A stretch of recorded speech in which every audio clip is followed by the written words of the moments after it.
রামকৃষ্ণ নীলপদ্ম জীবনে দেখি নাই, যখন একটি পদ্ম আমি বেশি নিয়ে যাব, আমার প্রভুর চরণে আমি একটি পদ্ম দান করব। কিন্তু বহু খোঁজাখুঁজি করে একটি পদ্ম কিন্তু আর পেল না। হনুমান মহারাজ চিন্তা করলেন, যখন আমি একটি নীলপদ্ম আমি পেলাম, নীলপদ্ম বৃক্ষ আমি আর রাখবো না।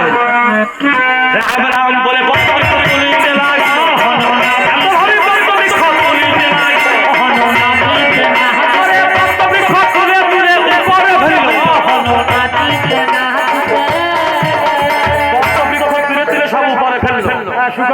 যাতে এই জগতে আর নীলপদ্ম না থাকে, সেই পদ্ম নিয়ে হনুমান